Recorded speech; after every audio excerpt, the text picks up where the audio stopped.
Drama serial सियानी में आज की एपिसोड में वो लड़की जो किरण को लूटना चाह रही होती है, किरण को एक लड़के से मिलवाती है जो बड़ा ही खूबसूरत होता है। किरण उसको देख के ही उसके प्यार में पागल हो जाती है और कहती है कि हाँ मैंने इसी से शादी करनी है। माहीन कहती है क्या मैं ऐसे शादी की बात चलाऊं? तो किरण कहती है हाँ चलाओ। वो दरअसल लड़का एक लालची लड़का होता है, वो किरण की सारी जायदाद लूटने के लिए आता है। वो माहीन का ही भेजा हुआ बंदा होता है। वो किरण को अपनी बातों में लाता है और किरण से शादी करने के लिए तैयार हो जाती है।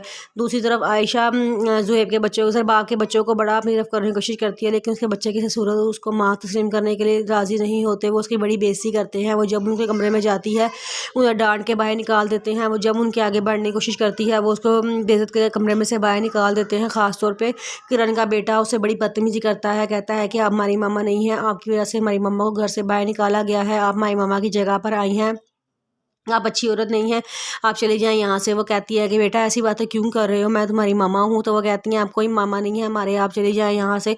वो उसकी बड़ी बेइज्जती करते हैं, उसे कमरे से निकाल देते हैं। सारे घर वाले इस बात पे बड़ा परेशान होते हैं कि हम किस तरह आयशा और बच्चों को एक दूसरे के करीब लेके आए ताकि आयशा माँ बन के उन बच्चों की परवरिश कर सके, लेकिन वो बच्चे किसी सूरत राज़ी नहीं होते आयशा को माँ तस्लीम करने के लिए। उधर किरण बैठी होती है, उसे सारी बातें याद आ रही होती हैं कि किस तरह उसने उजाला के हक पे डाका डाला था। जब उजाला ने उसे कहा था कि मुझे पता है कि ये प्राइस बोर्ड मेरा निकला था और तुमने मेरे हक पे डाका डाला है, तो वो कहती है कि तुम्हारा निकला था लेकिन अब वो मेरा हो गया है। मेरे सामने तो जितना एहतजाज करना है कर लो, लेकिन अपनी ज़बान किसी और के सामने खोली ना तो मैं तुम्हें कहीं का नहीं छोड़ूंगी। तुम किसी को मुँह दिखाने के काबिल नहीं रहोगी, इसे तुम फिलहाल खामोश ही रहो। तो वो बेचारा कहते हैं तुमने बिल्कुल भी अच्छा नहीं किया। तो किरण कहती है कि किसी की खुशी में खुश होना सीखो, तुम तो हर वक्त रोती ही रहती हो। मैं अगर किसी की खुशी में खुश नहीं हो सकती तो कम से कम नहुसत रो के नहुसत भी ना डाला करो। ये कह के वो गुस्से से वहाँ चली जाती है और किरण बेचारी उजाला बेचारी वहाँ खड़ी रोती रहती है।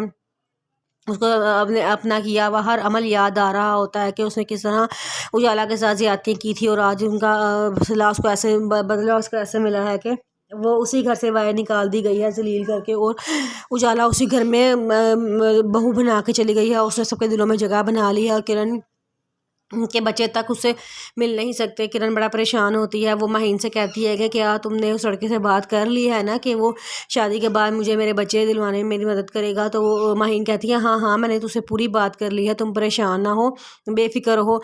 वो माहीन पूरी मदद करेगा शादी के बाद, कि वो तुम्हारे बच्चे तुम तक पहुँचा सके। हम केस करेंगे और इंशाल्लाह तुम वो केस जीत लोगे, फिर तुम्हारे बच्चे तुम्हारे पास आ जाएंगे। वो कहती है ठीक है। वो बड़ा खुश होती है, लेकिन उसको नहीं पता होता कि वो लड़का तो असल में उसको लूटने आया है, क्योंकि उसने माहीन को सारी बातें बता दी थी कि मेरे पास 2 करोड़ रुपया भी पड़ा हुआ है, ये एक फ्लैट भी मेरा अपना है, इसके अलावा मेरी माँ का सारा जेवर भी मेरे पास है और मेरे ससुराल वालों की तरफ से दिया हुआ हर जेवर हर चीज़ मेरे पास है। वो इसी लालच में उसको लूटने के लिए आई है।